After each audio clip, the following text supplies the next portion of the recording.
Hi, welcome everyone. We're excited to have Rabbi Menachem Leibtag here join us tonight to continue our study. Just to fill everyone in, if anyone's not signed up, we are studying daily, a perek a day, 6 perakim a week.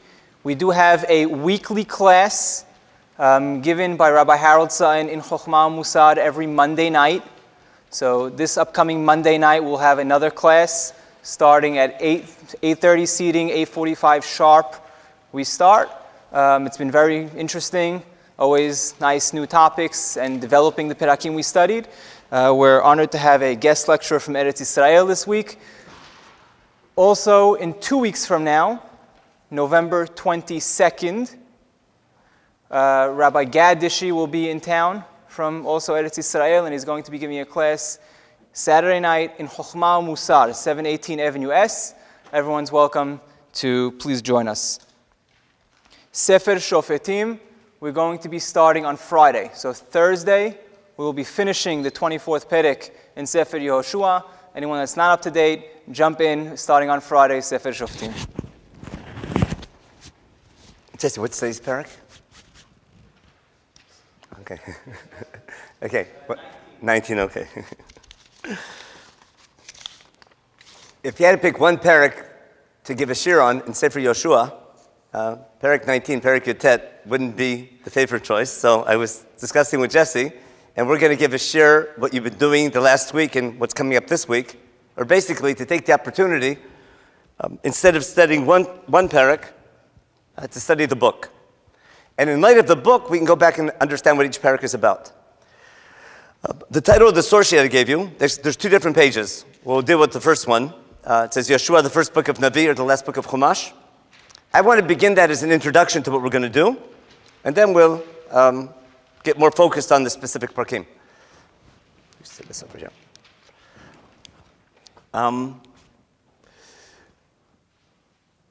You can answer the question. Why would you say that Yeshua is the first book of Navi? Easy question? Because it is. But why would you say that Yeshua is the last book of Chumash? Chazal say something like that, don't they? There's a Mamar Chazal that says, really, Yeshua could be the last book of Chumash. You understand why? There's a very good reason why. There's a theme in Chumash about God choosing a nation. It starts in Sefer Bereshit. The nation is supposed to be a nation living in the land of Israel. That's what God promised our forefathers, Abraham, Yitzchak, and Yaakov. We go down to Egypt to fulfill Brit Ben Abtarim, get the Torah at Har Sinai, and after we get the Torah at Har Sinai, we should travel to the land of Israel. What happens? Sefer Bamidbar.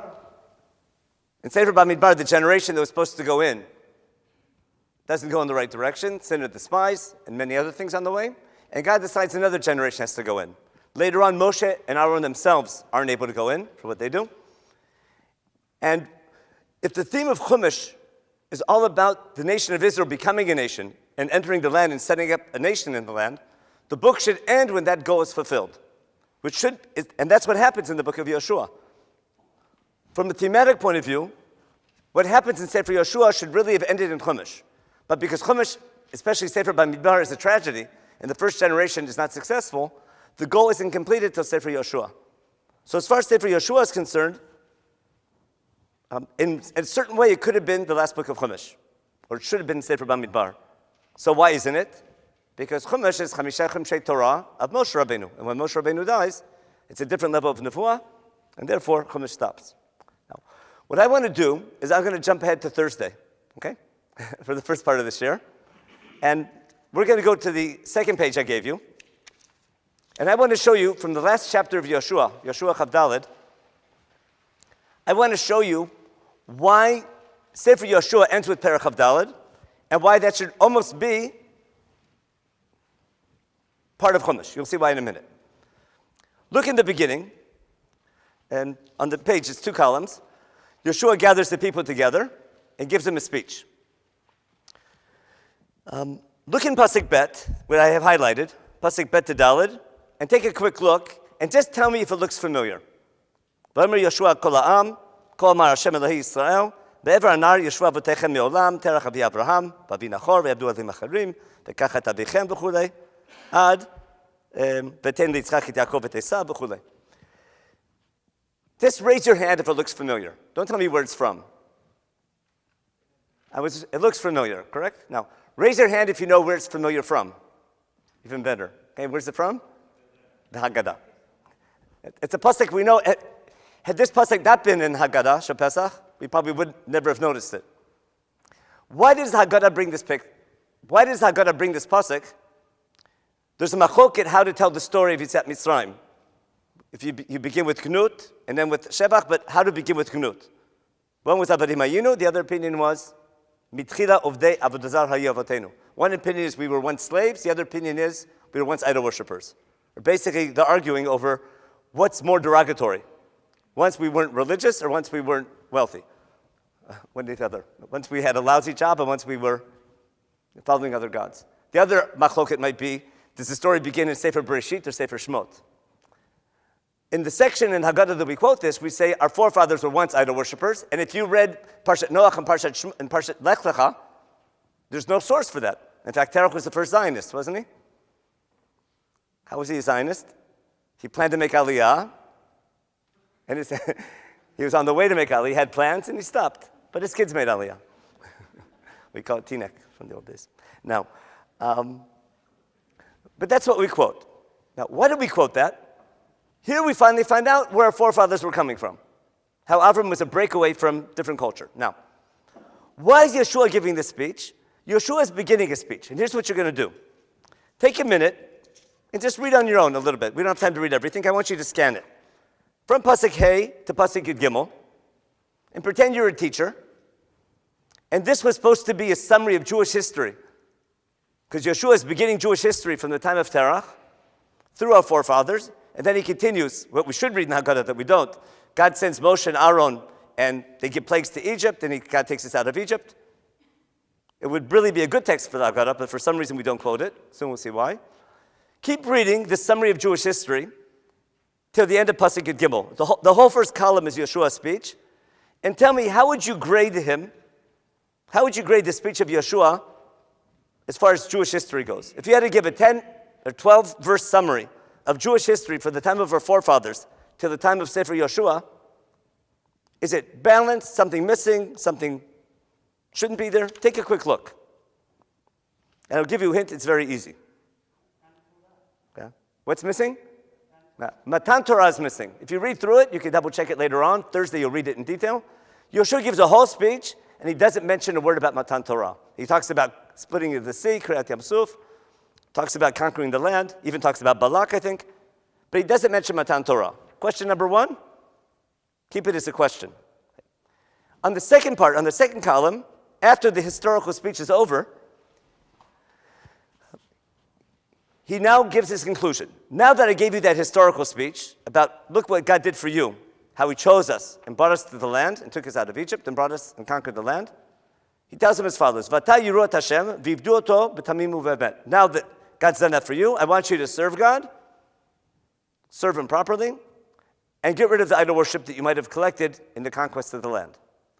Pasuk Tet Zayin, that's all we have to read.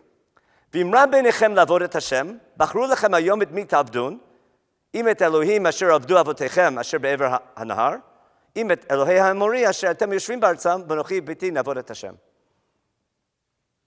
I'll just translate loosely what Yeshua tells the people. Now look what God did for you. Now make a choice. You choose between the gods of your forefathers or the God who took you out of Egypt. Choose between idol worship or between the God of Israel. Pick a choice. What's problematic about that? What? How could a Jewish leader, imagine a Jewish leader today, telling the people, listen up everybody, you have a choice. You want to be Jewish or you want to follow other gods? It's unheard of, isn't it? How could Yeshua be giving the people a choice? Do you want to serve God, yes or no? Now, give me especially the reason why you know that can't be. In Parshat Nitzavim, we have the Brit, and if you went to kindergarten, in almost any Jewish school, what did they teach you? Is it possible to convert? There's a website about it called Sayu at Sinai. Isn't there? There's a midrash that everyone was at Sinai. We all accepted the brit. We all said Na'aseh v'nishma. And it was binding on all future generations. Once you accept the brit, once one generation accepted the brit, it's there forever. So how could Yeshua give the people the possibility, even raise the possibility, you don't have to be Jewish? Good question? Now, the two questions begin to answer each other, right? Because if the whole reason this question is not a question is because you at Mount Sinai said Na'aseh v'nishma, that would be true if we did that. But according to Yeshua's speech, he skipped over Matan Torah. Now, it could be he's just playing the devil's advocate. He wants to get him. But listen what happens. The people answer very nicely. In Pasuk Tetzayin, Vayan Ha'am vayomer Chalila lanu me'azov et Hashem la'avod et Elohim acharim. Okay? Ki Hashem elkeinu, and they say, of course, we're going to serve God. What should Yeshua do now? Yeshikoach. Good. But he doesn't quit, does he? Look at Pasuk Yotet. Vayomer Yeshua al-Am, lo tuchlu la'avod et Hashem, ki Elohim kedoshim hu. El kanahu lo yisal lepishem chatotechem. Im tazvu et Hashem v'chulei.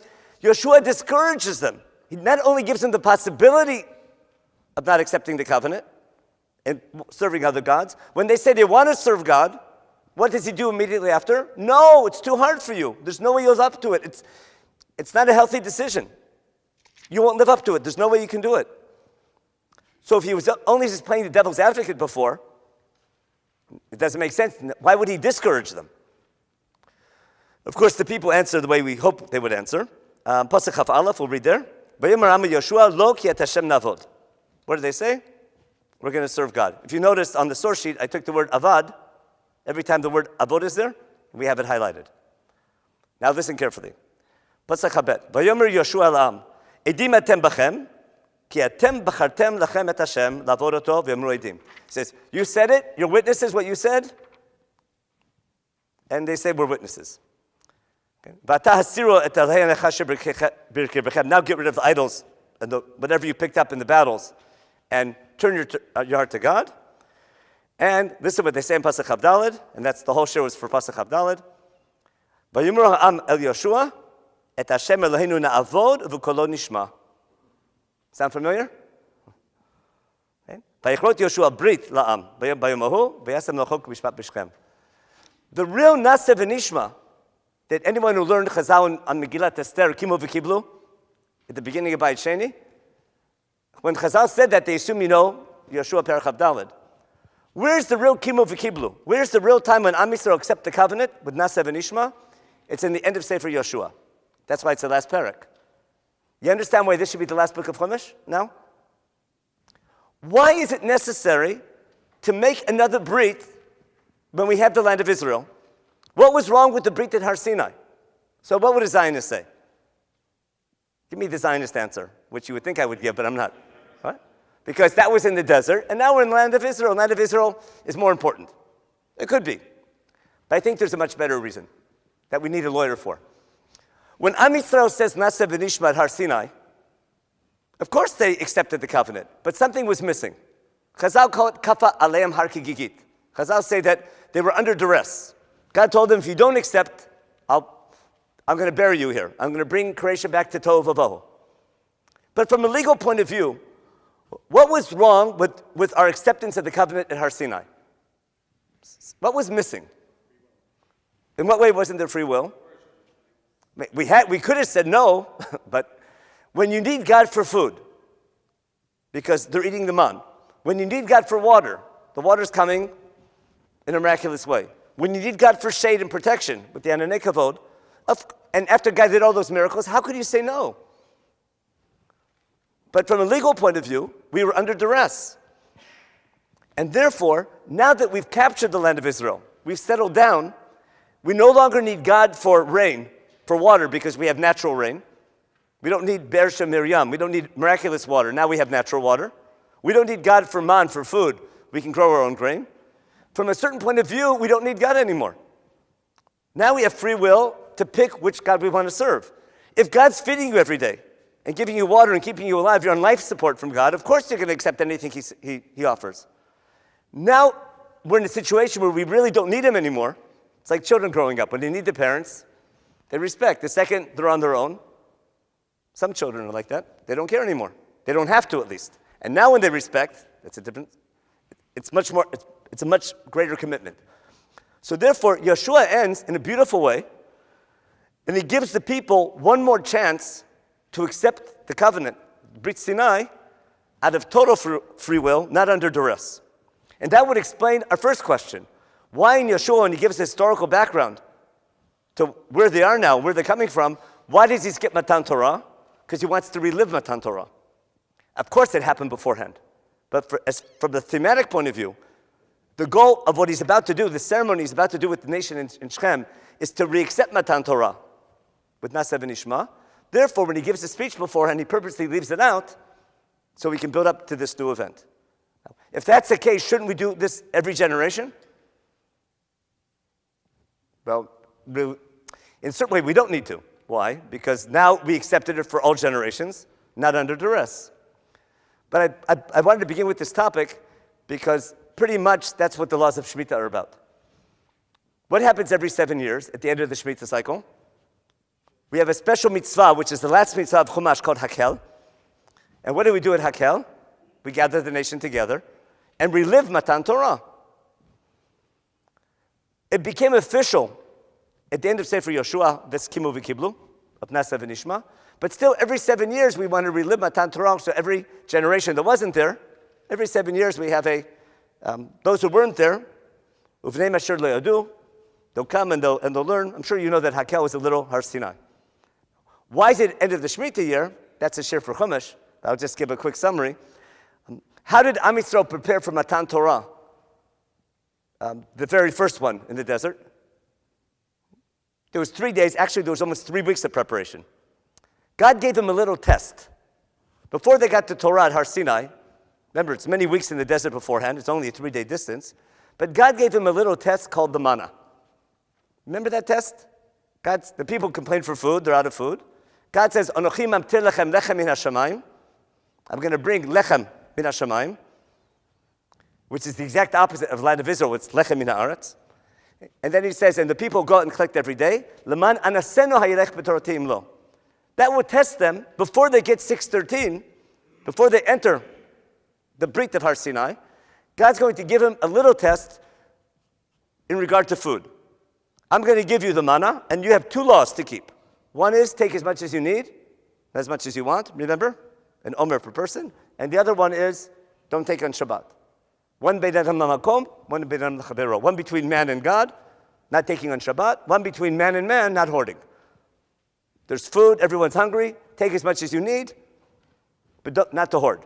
And what happens to people who took too much? It got ruined. Every 7 years, we're going to relive Mamad Har Sinai at Hakhel.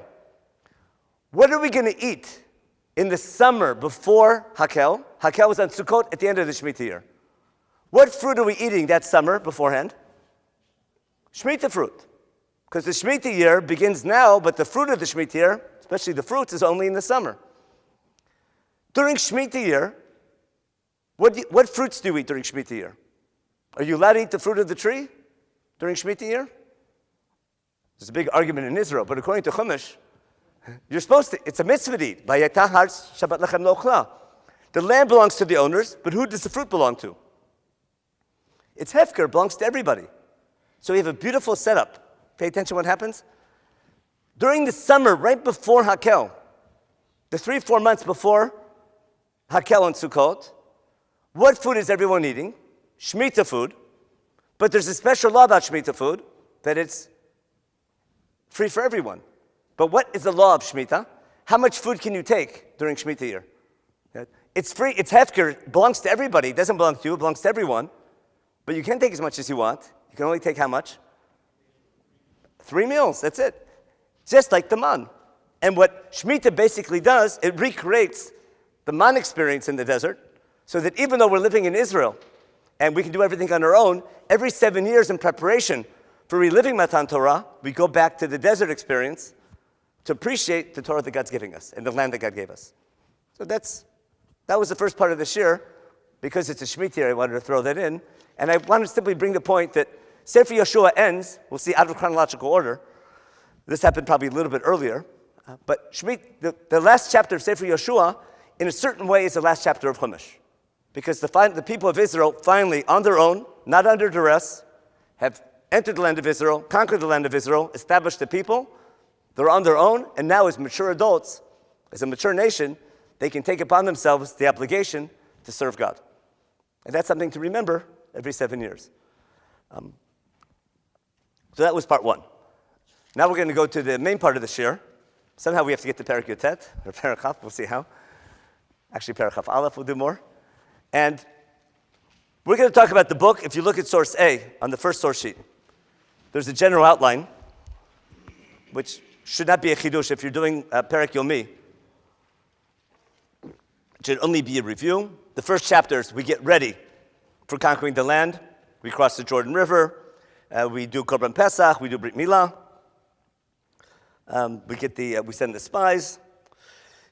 Chapter 6 through 12 are the battles. We'll talk about those battles very soon. And then chapters 13 through 22 is the Nachalah. Yud Gimel to Chabet. And the last two chapters is what we're going to talk about today. We did chapter 24. Now we're going to talk about chapter 23. Before we continue, just one more question.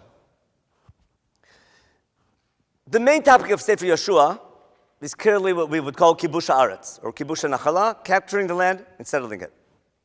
If you had to give Sefer Yehoshua, you were a teacher in a pass-fail system. Okay? Is Sefer Yehoshua a success or a failure? Is the land captured? Is the land conquered and settled? Yes or no? Who would say, again, a pass-fail system? Later we'll give out A, B, C, D. If it was a pass-fail system, who would pass, who would fail? Yeah. Who would say Yehoshua passes? And who would say Yehoshua failed? Okay. The majority, elections were this week. Okay. But the majority of you said that he passed, but a significant minority said he failed. Okay, let's give out the grade system. Who would give Sefer Yehoshua an A as far as conquest goes? Who would give it an A? Perfect job. 1, A, okay. Who would give it a B? Okay. How about a C? A D? And those who passed, okay. Almost every grade possible was there. Notice? We'll see why.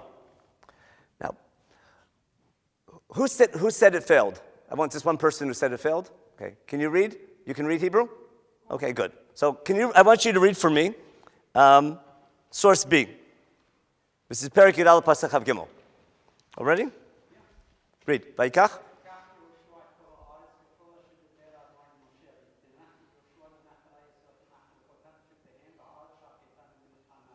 You understand why you gave him an A? Right? The person who gave Yehoshua an A read that pasuk. But the person who wrote, now, you gave an A. I want you to read in source two, in B2, Yud Gimel Aleph.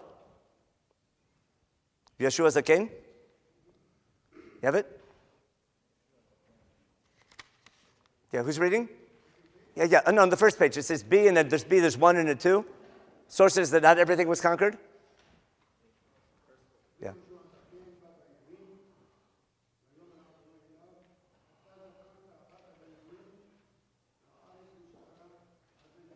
The Rishta. Understand? Yehoshua is getting old, and God tells him there's a lot of land left to capture. Anyone knows in Thursday or Friday you're going to start Sefer Shoftim, right?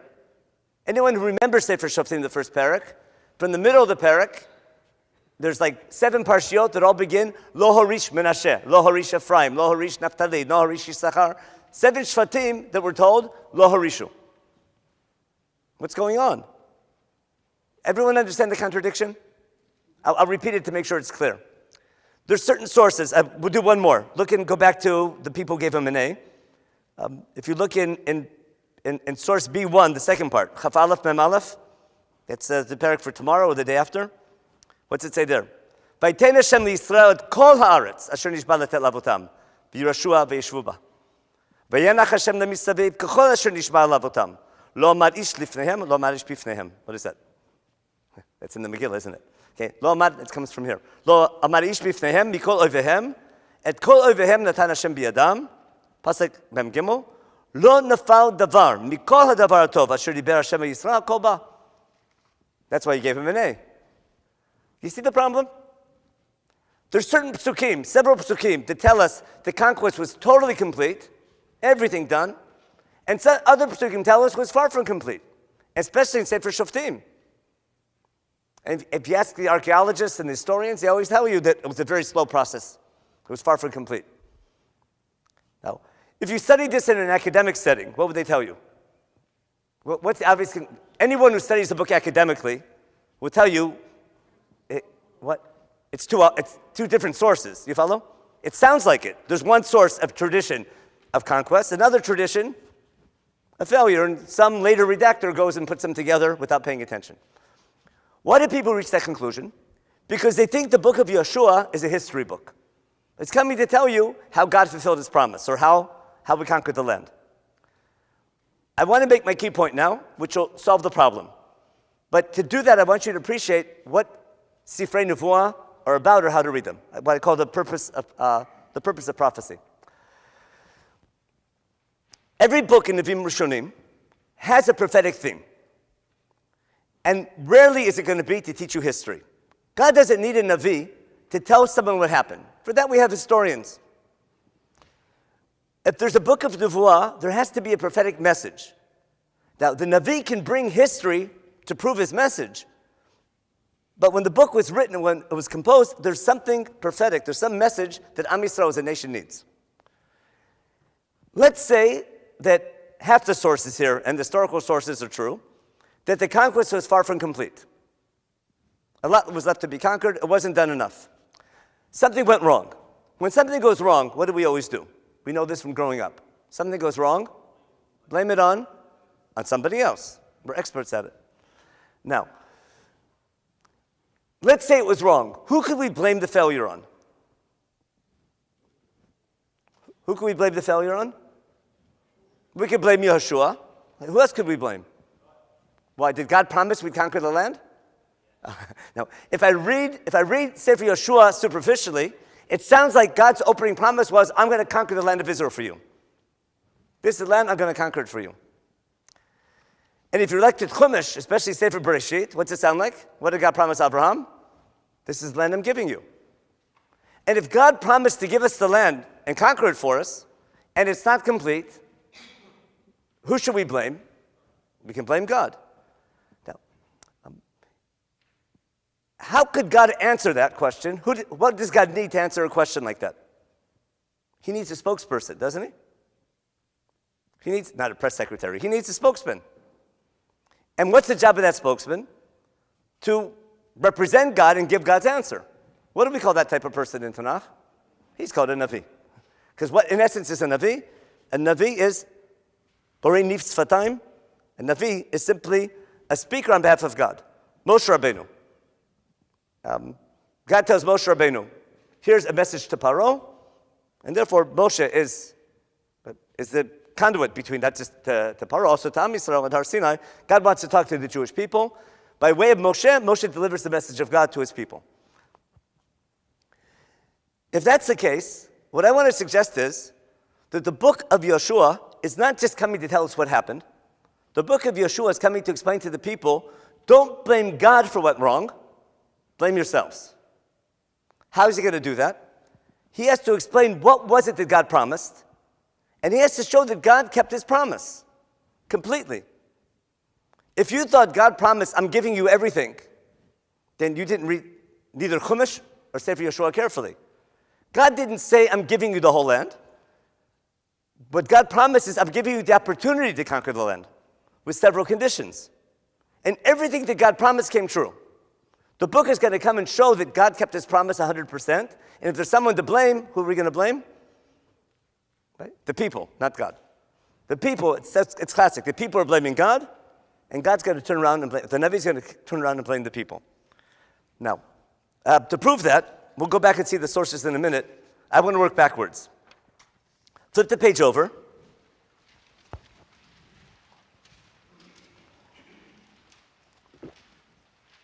And we're going to read one line from Yeshua's finale speech. We'll go back and read the whole speech later on. But I want to read one line. In my opinion, this line of the speech is the reason for the book. In other words, if I'm looking for a reason, why was Sefer Yehoshua composed by Yehoshua? This is the speech that requires the book. The speech is Yeshua's last speech. Why it's not the last chapter, we'll explain why later on. This has to be Yeshua's last speech because in the speech he says, I'm about to die. In a nice way. Yeshua Perach Gimel begins, Vayim Yamim Rabim, Achrei Asher Niach Hashem. This happened many years after Yeshua, after God gave us rest from our enemies, and Yeshua Zakein Baba Yamin. We'll read the speech later. Look in Pasuk Yudalid. It says there, to note the key theme and its concluding statement. Pasuk Yudalid. V'nei onochi halech hayom b'derech kol haaretz. Yeshua tells the people, I'm going in the way of the land. Everyone knows what that means? It's a nice way of saying, it's time for me to pass on. Listen to Sefer Dvarim here as well. V'datem b'chol levavchem v'chol nafshechem ki lo nafal davar achad mikol hadvarim hatovim asher diber Hashem Elohechem alechem hakol ba'alechem lo nafal mimenu davar achad. Boy, that's repetitive, isn't it? What's he saying? What's Yeshua's final words to the people? What do you need to know? You have to totally know and understand with all your heart, with all your soul, that not one thing from all the good things that God promised about you, everything came about, not one thing fell short. And this is right before Sefer Shoftim that begins with Lo Horishu, Lo Horishu, Lo Horishu. How could that be? How could Yeshua say everything God promised came true if we know that the conquest wasn't complete? The question isn't what the Bible critics would say, two different authors. The question is Yeshua's speech himself. Because look how the speech began. What's it say in the beginning? After many years, after God gave them rest from all their enemies around, and Yeshua was old. So make up your mind, is the land conquered or not? Now go back to the beginning of the speech. Listen what he says. Pasuk Beth. Vayikra Yeshua l'cho Yisrael l'zkenav l'roshav, l'shoftav l'shotav. Yeshua gathers the whole nation together. V'emer lehem ani zakanti batei b'yamim. Again, he says, I'm getting old, and it's time to pass on. V'atem ritem et kol asher asa Hashem Elohechem l'chol hagoyim eileh mipnechem. You saw what God did to all these enemies around. Ki Hashem Elohechem hu ha'necham lachem. Listen to that carefully, because what did God do? God was the one fighting for you. And then he says, so what was, according to this, was the land captured or not? Not completely. But whatever was captured was thanks to who? Thanks to God. Pay attention now. I'm giving over the nations that remain. It's clear they're not finished yet. For your tribes to conquer. And who's going to do it for you? Who's going to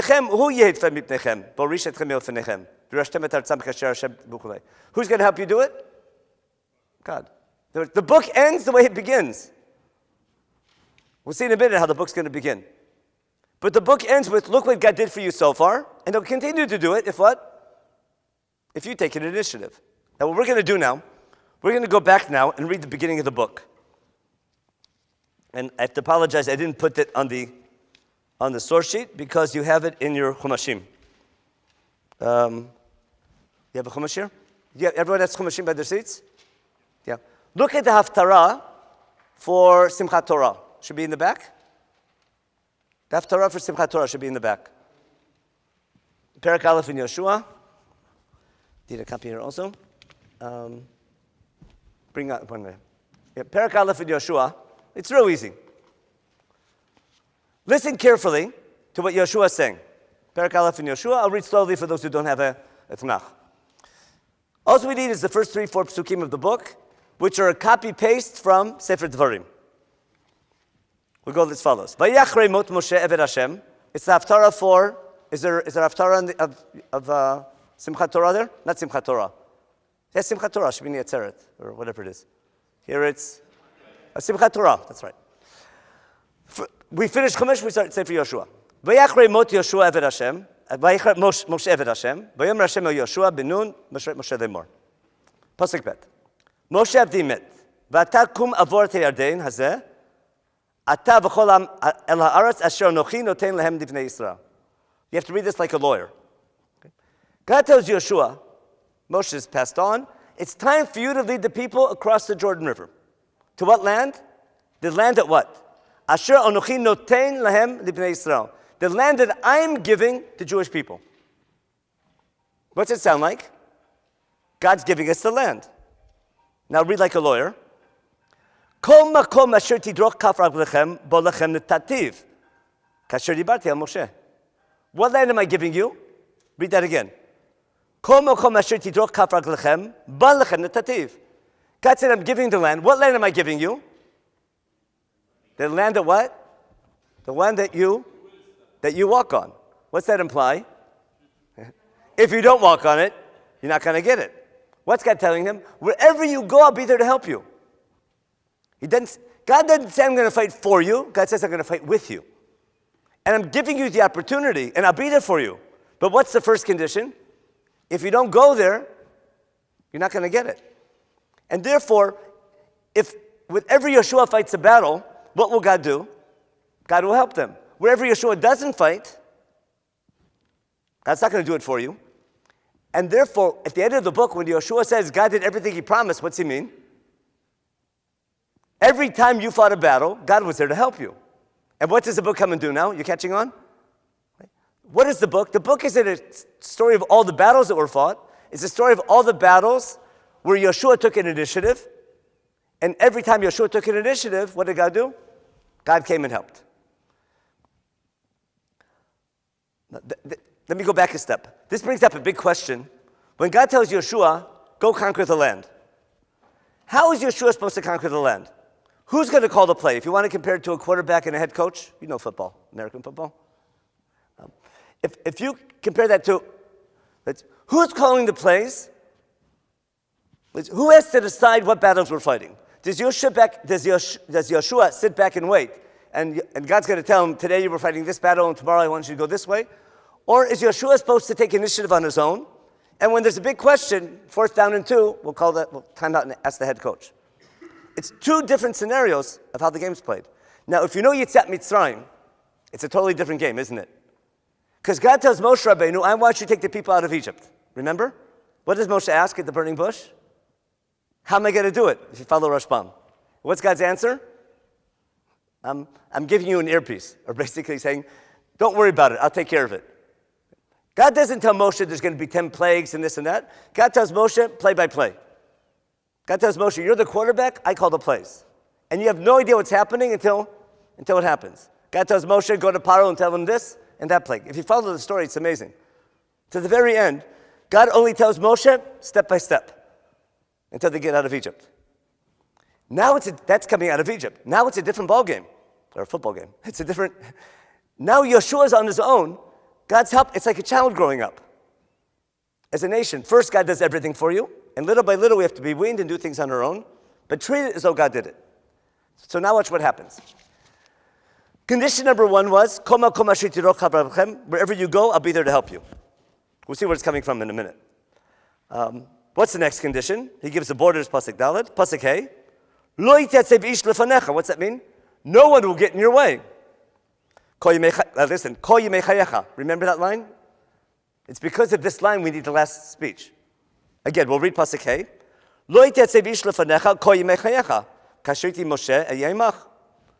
No one, your entire life, no one will get in your way. Like I was with Moshe. What's that imply? What's that imply? When he dies, what? Maybe the magic spell that we have over, maybe God's promise to help us is only during the life of Yeshua. And when Yeshua will pass on, what will happen? We won't have our assistants anymore. They'll cut off the aid. You follow what it might be? Now you understand Yeshua's last speech? What's he have to tell the people? Even though I'm dying, you can continue to fight and God will continue to be with you with the same conditions. Do you follow that? Yeshua was hoping it would be finished in his lifetime. And when he says, God will be with you, someone might think only during the time of Yeshua. And now Yeshua, at the end of his speech, has to tell the people, even though I'm dying, God will still help you if you continue fighting. Now, there's one more condition, which is the most important. Chazak v'amatz, because you're going to go and do it. But pasuk zayin, rak chazak v'amatz me'od, lishmor lasod k'chol ha'torah asher tzivacham Moshe, abdi, al tasur yeminu smol. L'man tatzkil b'chol asher telech, lo yamur sefer haTorah zabipicha, v'gita yomam v'layla, and everyone knows. There's a second condition, that everything is contingent on, I may start keeping the Torah. There's no point in conquering the land of Israel if the nation that's living in the land of Israel and conquers it doesn't keep the Torah. And therefore God says, if you're going to keep my mitzvot, I'll help you conquer the land. If you don't, you won't be able to. Now, this is exactly Sefer Dvarim. If you have a Chumash with you, most people have Chumashim, open up Sefer Dvarim, Perek Yud Aleph, and if you want, the sources are on the source sheet, but without just the numbers, without the writing of what God promised. Sefer Dvarim, Perek Yud Aleph, Pasuk Bet. While you're finding it, just remember, Pasuk in Sefer Dvarim, Perek Yud Aleph, Pasuk Yud Gimel to Chaf Aleph is what we say every day in Kriyat Shema. Again, Sefer Dvarim, Perek Yud Aleph, Pasuk Bet. We just finished the whole section, the whole mitzvah section, in Moshe Rabbenu's speech in Sefer Dvarim, Parshat Et Chanan Ve'ekev. We had V'hayim Shemoah, if you follow my laws, I'll bless you. Don't follow my laws, you'll be punished. And then, as a conclusion, we'll see every single word from the beginning of Sefer Yehoshua is right here.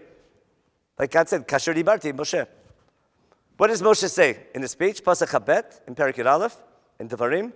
Kim Shemor Tishmun et Kol HaMitzvah Azot, on the condition you keep this mitzvah, which is to do what?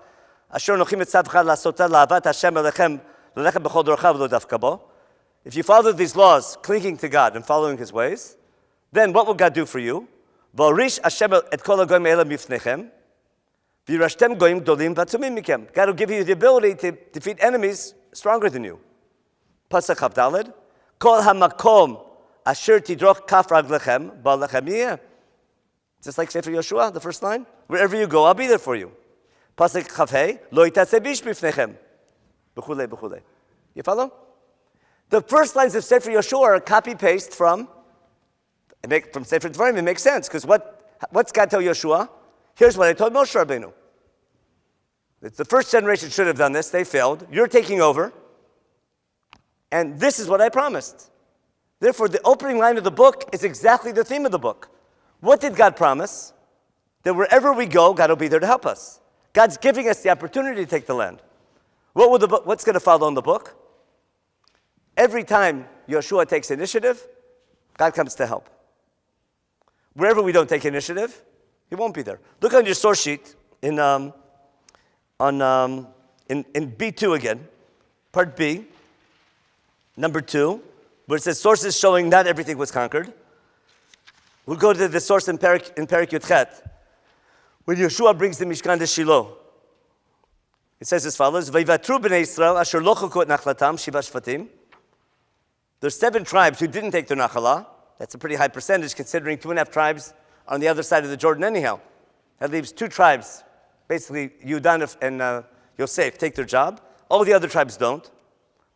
Then he says as follows: V'amir Yehoshua b'nei Yisrael ad ana atem mitrapim lavo l'reshet haaretz. He yells at them, gives them musar. Why are you mitrapim? Remember by Paro, nirpim atem nirpim. You guys are lazy. Ad ana atem mitrapim. How long are you going to be lazy to finish conquering the land? And we see Yehoshua himself yells at the people, the job isn't done. And this is after we're told that everything was complete. So what happened? I think it's clear what happened. Remember, Perek Yud Aleph, we said everything was complete. Here it's clear that it wasn't complete. We have to go back now and read the psukim that we wanted to give him an A with. And we have to read it now carefully like a lawyer. Now I want to prove that the psukim don't contradict each other. Yet, let me just repeat the key point. If I read the book academically as a history book, there's too many contradictions. If I read it as a book of prophecy, that the book is coming to explain that God was correct, God kept His promise, and telling the people whatever God promised came true and you're to blame for what went wrong, then the contradictions make a lot of sense. They're no longer contradictions. They're exactly proving the point. So the book begins now as follows. God tells Yehoshua, here's what I promised. I'm giving you the opportunity to take the land. With these conditions, wherever you go, I'll be there. No one will be in your way if you keep the Torah. What is the first initiative that Yehoshua took? Well, he tells the people this time, get ready. Remember he says, Achinu lechem tzeidah? Be prepared, get ready. In 3 days we're passing. When we left Egypt, was Am Yisrael ready? There's a pasuk you mumble at the Seder. When you point to the matzah and say, Matzah zu hashuma. Remember the pasuk we quote? Vayafu et habatzek asher hotziu mimitzrayim ugot matzot ki lo chametz. Finish it for me. Ki gorshu mimitzrayim v'lo yichul litmameh. That was this week's parsha. V'gam tzeidah lo asu lahem. What's that mean? They weren't ready.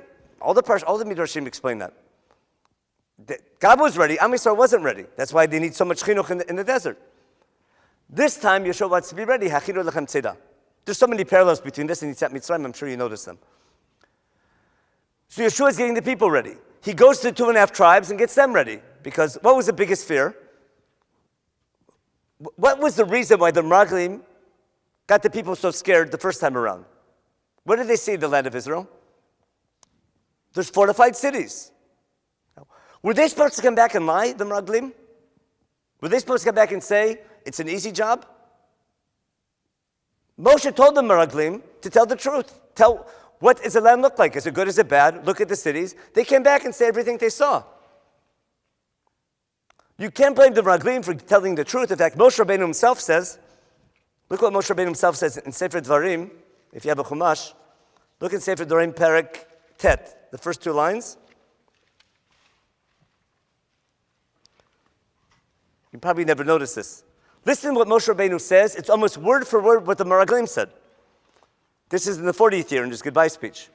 Shema Yisrael, ata over Perek Tet, chapter 9 in Sefer Dvarim, Pasuk Aleph. Shema Yisrael, ata over hayom et Yarden, levo l'reshet goyim gdolim atzumim mimeka. You're about to conquer lands. You're about to conquer people way stronger than you are. Arim gdolot u'b'tzor b'shamayim, cities fortified up to the heaven. That's an exaggeration, isn't it? Am gadol v'ram b'nei anakim, giants. The what? Asher ata yadata v'ata shamata mit yatsev lifnei b'nei hanak. You all know that it's impossible to conquer. So what do you need to know? Why is Moshe scaring them? Look at the next line. What does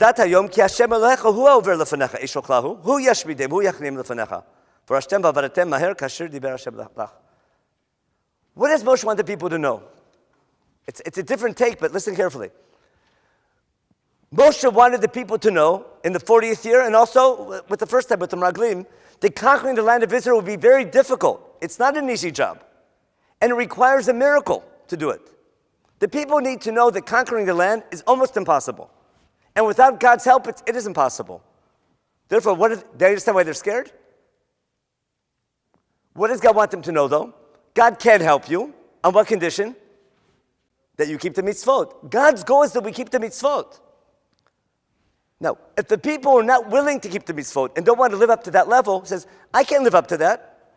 If that's what's required to conquer the land of Israel, to keep the mitzvot and be dedicated, I'd rather go back to Egypt and be a slave. I want to appreciate what's so bad about the Meraglim. It's not they didn't lie, they told the truth. But as leadership, they're supposed to inspire the people. It's going to be hard. They weren't supposed to say it's going to be easy. They're supposed to say it's going to be hard, but you have to take the challenge. And Moshe Rabbenu, now with the new generation, before he dies, tells them the same thing. It's going to be impossible. And that's why in Sefer Devarim, his last speech, these are the mitzvot you have to keep in order to be worthy for God to help you in the land. And if you don't get rid of your idol worship, if you don't get rid of your approach, and if you're not ready to keep the mitzvot and be Hashem's people, then don't expect to win the battles, to lose. Because the walls are fortified, there is a way to take fortified cities. How do we take fortified cities? At West Point, remember the Alamo, if you remember that Alamo story. If you have a big enough army, you can take a walled city. How do you do it? You storm the wall. Remember Normandy? You can do it if a big enough army, but what's the price you have to pay? You're going to lose your front line, even second or third line. You see what the people are afraid about? God's commanding us to take walled cities. Now, how Yeshua solves the problem, we'll see in a minute. But that's the problem. That's what he's worried about. What did B'nai Gad, what did the 2.5 tribes promise to do? They're going to be the front line. They'll be the chalutz. Now that Yeshua gets the 2.5 tribes to be the chalutzim, we're ready to go now. That's why it's so important that Yeshua confirms the deal with Moshe that had with the 2.5 tribes that will get everyone encouraged to cross the Jordan River. Then Yeshua sends spies. Why is he sending spies to Yericho? As a military leader, he's planning to capture the city through a natural way. He has to take down the wall or breach the wall. Where did the Meraglim go to? To someone's house who's living on the wall. Now, did Yeshua know there's going to be a miracle? Not yet. He's planning to take the city through regular military means. What did God do to help him? He did the miracle, the Jordan River. Yehoshua sending the spies, getting the 2.5 tribes ready, getting the people ready, is doing everything b'derech hateva, through natural ways. He takes the initiative. How does God respond? He does the miracle of crossing the Jordan River. By doing that, that scares the enemies from joining together. It gives the people faith in God. It also gives them faith in Yeshua. Because remember, we don't need a miracle to cross the Jordan. The Menachem crossed with no problem. But you need a miracle to go and scare the other nations away so they don't join up to conquer you. Yeshua, and the next time they cross the Jordan River, he starts playing the battle against Jericho outside the city. Who comes to meet him? God sends a malach, his defense minister, and gives him, Yeshua, I have a new battle plan for you. You're planning to take it naturally. You're taking initiative. What am I going to do for you? I'll help you take down the wall in a miraculous way. And that's Yeshua. Everyone knows the story of Yeshua. What's the next battle? We go and fight the Ai. Yeshua takes initiative. What should happen? We should win. Why did we lose? Who's to blame? Chata Yisrael. You're to blame. You took from the cherem. Because the second condition wasn't fulfilled. You didn't keep my laws. They fix the problem. They do tshuva for that. And then he gives them a new battle plan with the Ai when they come out of the city. And we win the second battle. Then we make that treaty with the Givonim. Was that good or bad? Why was it bad? We're supposed to kill them all, right? If there's a famous Rambam that said the treaty would have been good anyhow, but the Givonim's mistake was they didn't know the Rambam. Anyone know that? The Rambam says they could have made a treaty on their own, but they thought, remember the first letters? They said no to, but they didn't know that they could apply again. It's an awesome Rambam. He said the mistake they made, they didn't know that you could always make peace. It's a great Rambam. But he said the Givonim didn't know the Rambam. They didn't know that law. But there's something amazing about the Givonim story. Why are they so quick to make the treaty with them? Why are they so eager to sign that treaty? You know why? Because what they say is, we heard about your God, how great he is. The whole goal of the Jewish people, that the other nations will hear about God, is finally being fulfilled. The same thing with Rachav. Rachav says the same thing. Whoa, it's going great. They're so quick to sign because it sounds great. Then they find out they were being tricked. But because of the treaty they made with the Givonim, in sort of a backwards way, that treaty ended up solving the problem of the walled cities. You didn't follow that? Watch what happened. Because we made a treaty with the Givonim, the 5 kings went to war against who? The 5 kings went to war against who?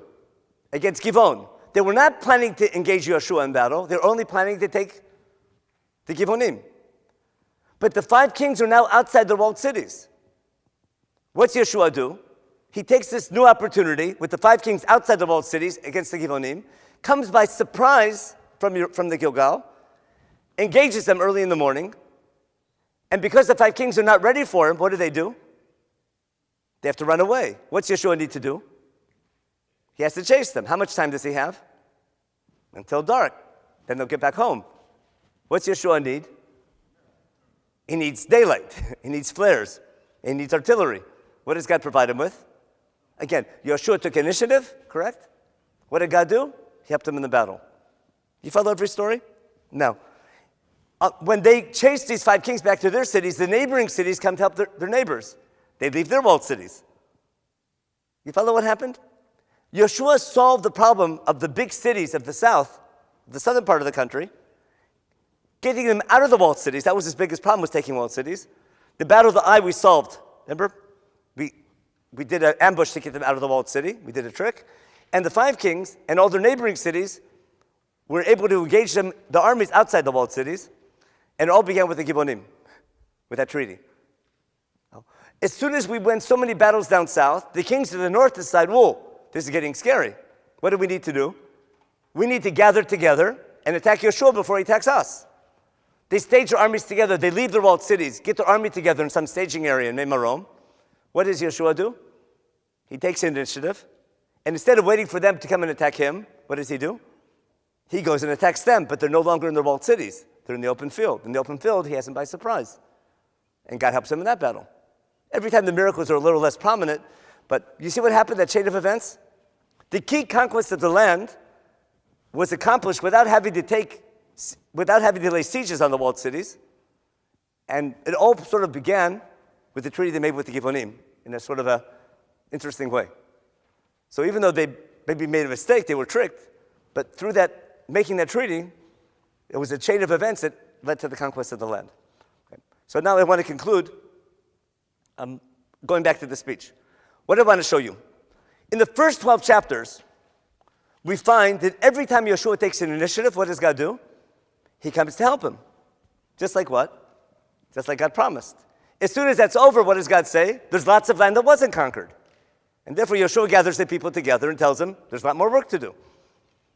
When the book is over, Yehoshua is finishing his life, and it's still not complete. He gave out jobs to do in Shiloh for the other 7 tribes. It's still not finished. What's he afraid of before he dies? He's afraid before he dies that no one will ever do anything anymore. What's he have to encourage them? Even though I'm dying, God's still with you. And once again, we're just like where we started. There's lots of opportunities. If you take the opportunity, God will be there to help you. God's giving you the opportunity. You have to live up to it. Now, let's go back now and prove it with the psukim inside, and we'll finish. Does that make sense? I hope. Will you follow? Now I have to see if I can really read the psukim the way I wanted to read them. We have to read them again like a lawyer. Go back now to source B1, the first pasuk we read, which sounded like a contradiction. Everyone, source B1. Yud Aleph Chav Gimel. Vaikach Yehoshua et kol haaretz, kechol asher diber Hashem Moshe. How did we understand that when we read it the first time? What land did Yehoshua take? The phrase kechol asher diber Hashem Moshe, just like God told Moshe, was modifying what phrase? The land. What land did Yehoshua take? The land that God promised Moshe. I can read it differently though, can I? It can be modifying the word Vaikach. How did Yehoshua take the land? Just like God told Moshe. What did God tell Moshe? Wherever you go, I'll be there to help you. And that's how he took it. If that phrase, Kechol asher diber Hashem Moshe, is modifying what Yehoshua took and how he took, not the land, then it makes sense. We finished the conquest. Perek Yud Aleph is over. That's exactly the stories we talked about. When that's over, all the battles that Yehoshua took were victories, just like God had promised. What did God promise? Wherever you go, I'll be there to help you. No one will get in your way. And that's what happened. Which is perfect now. Yehoshua gives whatever they conquered to every tribe to finish off the job. And now there's no longer an existential threat to the people. And the land is quiet. There's no more danger of them attacking us because the big armies are done. What's left to do? Every tribe now has to do their own thing. But they have to do it. God's not going to do it for them. But Yehoshua gives it to the tribes after God kept his promise. Then Perek Yud Gimel talks about the good job that the 2.5 tribes did because they took initiative. It talks about Perek Yud Dalet Tedvav talks about the good job that Yehuda did in great detail because they took initiative. Then it talks about Ephraim and Menachem who did a pretty good job with a little caveat at the end that they didn't take the mountain range and there were some problems, and they say, go cut down the forest and get the job done. Yehoshua tells them, take initiative. And then in Perek Yud Chet, we have 7 tribes left over who don't take initiative. Yehoshua gathers the nation together and tells them, get to work. I'm going to divide up the land, and now get to work. He encourages them to do it. Some do. It's not a complete job, because when Sefer Shoftim begins, we see that a lot was left to be done. Now, at the end of the Hakhel section, we have the other pasuk. Now look in Chaf Aleph and Aleph again, and we'll read it like a lawyer. Vayten Hashem liYisrael kol haaretz. How did the book begin? The land I'm giving you. What did God give the Jewish people? He gave them the opportunity to take the land. Okay? Asher nishba letet lavotam, the one he promised his forefathers, and they conquered it, and they lived in it. He gave them rest around just like he promised his forefathers. Listen carefully now. Lo amar ish bifnehem, mikol evehem et kol evehem natan Hashem biyadam. Does that make perfect sense now? Lo amar ish bifnehem. What's that imply? No one got in their way. What's that mean? Wherever they fought, God was with them. There was no battle that they lost. So why wasn't the land conquered? Because they didn't. The battles they didn't fight, they didn't win. They only won the battles they fought. And now the final line, perfect now, Chaf Aleph Mem Gimel. Lo nafal davar, Not one thing fell short. Everything God promised came true. That's the whole point of the book, that God kept His promise. That's exactly what Yeshua is going to say again in His final speech. And that Perach Aleph here is a summary of the Nachla section. We have two summary psukim. The end of the battle section, Yud Aleph, Chav Gimel. And then at the end of the Nachla section, Chav Aleph, Mem Aleph to Mem Gimel. And they're both making the same point, that what? God kept everything He promised. What did God promise? I'll help you take the land. And I'm giving you the opportunity, but I'm not going to do it for you. And therefore, the summary of each section, God says, God kept His promise. What does the book show?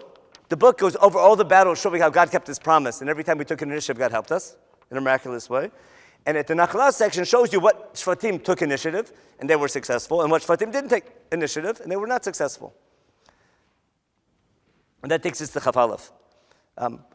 Chabet, we have the 2.5 tribes in the, with the Mizbech on the Yarden, and Arim Miklat, and then Chav Gimel is the end of the book. Now we'll finish the shir just reading Chav Gimel, and show you everything we said is Yeshua's speech. Again, Yeshua ends his life, and Chav Gimel chronologically is the last parak of the book. He says so. This is the last speech of his life. He's saying, I'm about to die. It's after Tzarkein Bab, he's old already, after many, many years. And Yeshua tells the people in Pasuk Aleph, after God gave us rest from our enemies, remember He gave us rest, doesn't mean it's over yet. Yeshua's getting old. Yeshua gathers them together and tells them, you saw, in Pasuk Gimel, everything God did for you, because who did the fighting? Ki Hashem Elohechem hu hanilcham lachem. What did you see? Yes, He can. Sorry about that one. But remember that speech? Yes, He can, capital H. God can help you, and He did help you. But He'll help you, but He won't do it for you. Look, again, I left over a job for you to do. Who's going to help you? How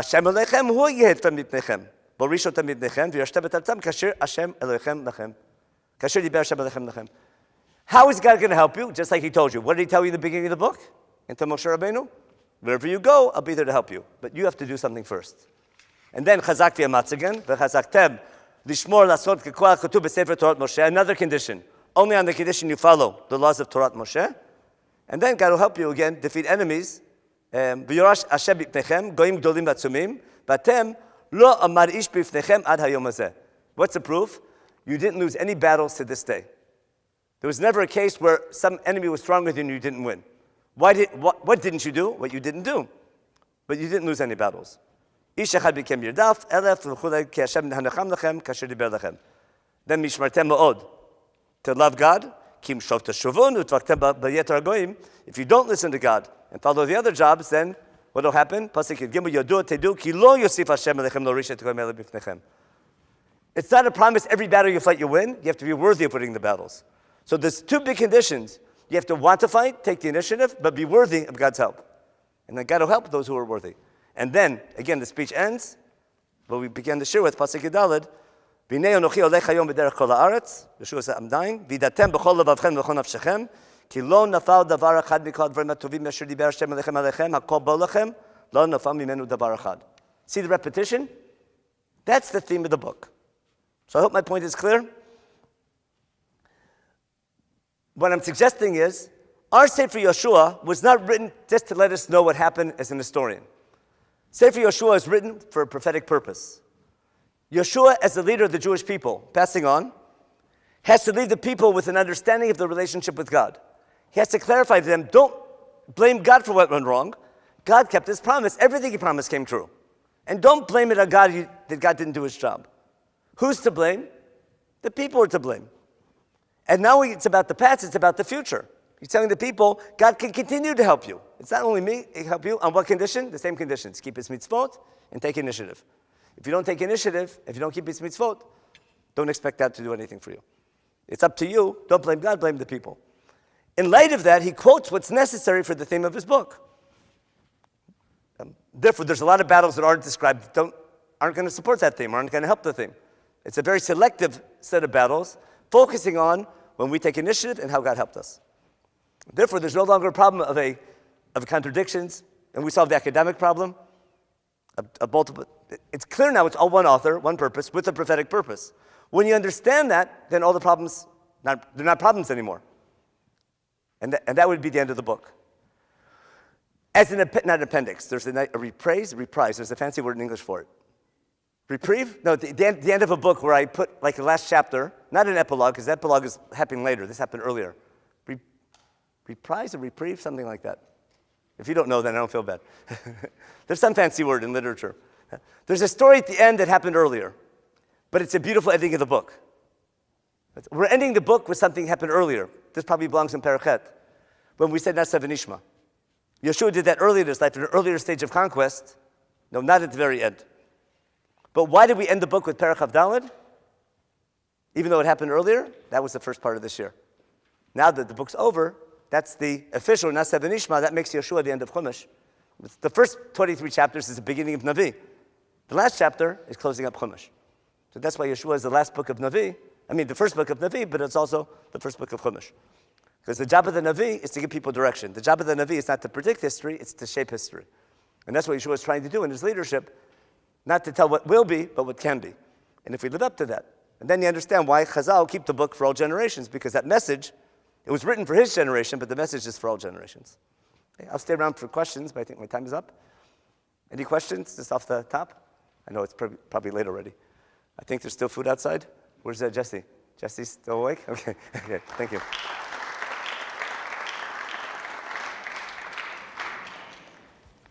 This is your thing, and I get to disconnect myself.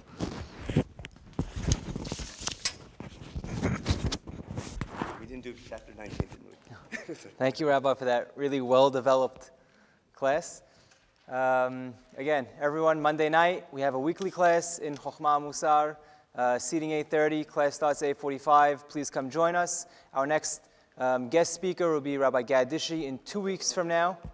Also from Alon Shvut. Will be in 2 weeks from now. Also, Saturday night, November 22nd, in Chokhmah Musar, 718 Avenue S. Please join us, tell friends and family. And whoever hasn't been keeping up daily, we're starting Sefer Shofetim on Friday. So log in, tanachstudy.com. You'll get all the daily emails, and we'll keep you informed with classes as they come. Thank you all. Shavua Tov.